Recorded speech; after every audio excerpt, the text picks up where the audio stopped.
Hey everyone, something a little bit different this week. A few weeks ago, I got to visit the studio and workshop of an artist living right here in West Oakland named Bruce Beasley. He's had a really long career, something like around 50 years. And over this career, he's approached pretty much every problem he's had in his work with a real maker problem-solving aspect. It was fascinating to listen to. Anyhow, check it out. Well, actually, I consider my path to be a sculptor started in 1951 in 7th grade in the Los Angeles school system. Now, my friends all liked wood shop because it smelled nice and wood was a friendly material. I loved metal shop. It was my first experience with working in metal, and I just loved it. The schools were crowded from the war babies, and if I gave up lunch, I could take a second, have 2 sessions of metal shop, and I learned to weld, I learned to use a lathe, cutting, shaping, and it was just great. It was really an epiphany for me. I came from a white-collar background, so there was no history in the family of that kind of thing, but to me it was just a natural. That turned into pretty serious hot rodding in high school, and when I went to college, I guess I knew the word sculpture, but I don't think it ever passed my lips. In the 1950s, the world was pretty much separated into the people that used their hands and got dirty and worked for other people, and the people that were smart and went to college and they didn't get their hands dirty or get their clothes dirty. And they were the ones who were supposed to tell the people who made things what to do. And the people who made things weren't really supposed to use their brains. And I thought that was a lousy view of the world. But I was just a kid and I didn't see a place for myself in that. Well, in college I discovered sculpture. And sculpture was the first time for me that anything put together the head, the hands, and the heart, those 3 elements. And it was an epiphany for me. And then myself and a fellow student, Stephen DeStabler, wonderful sculptor himself, we decided we wanted to see if we could do bronze casting. And we went to the department and said, we want to build a foundry. And they said, well, you can't build a foundry. And I remember saying, well, why not? And I saw Sid Gordon, who was a wonderful teacher, but he was a New Yorker, and you could see him trying to think of the hardest part.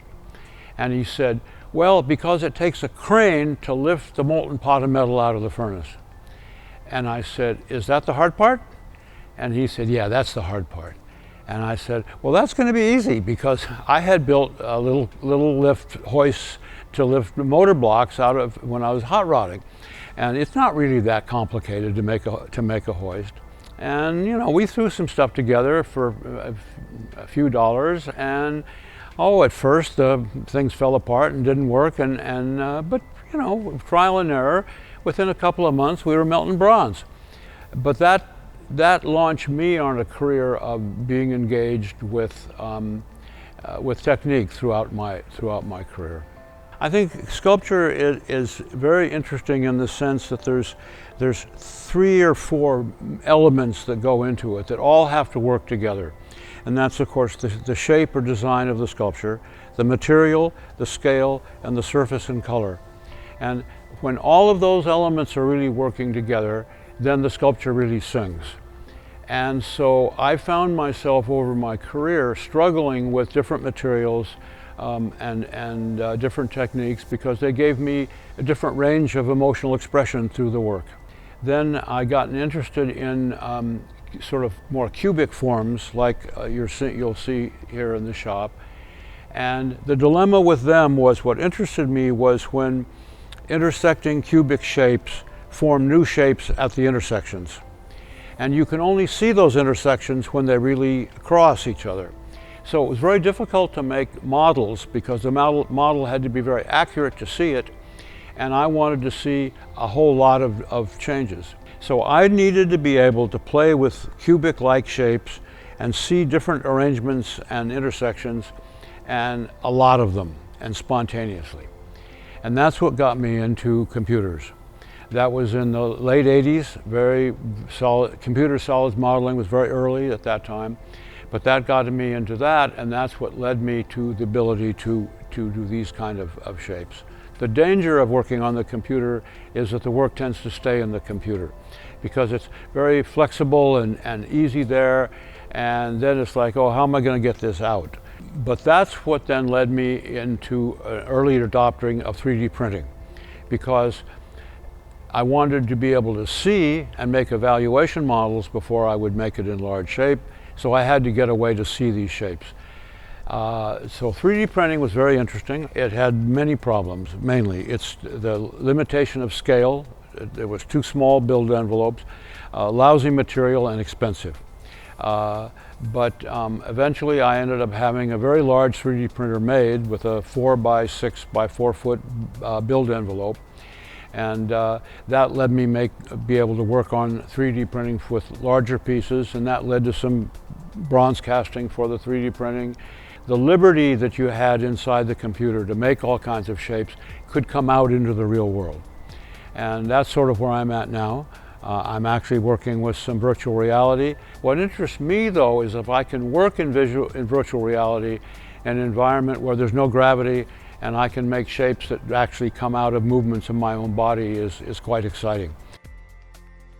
I was thrilled to see the maker movement arise, because what I saw happening was in the 80s the conceptualists were kind of taking over, and the sculpture studios were in the schools, the sculpture departments were getting rid of the shops and the metal cutting tools, and I was dismayed to see that happening. For me, that connection with the physical world and the fact that I could make things and change metal and cut holes and put threads in things gave me a sense of freedom in the world that I think that the people that didn't have missed. And so I want to have other people have that connection, that we're not victims of the physical world, that we can affect things and make things ourselves, and it's a lot of fun.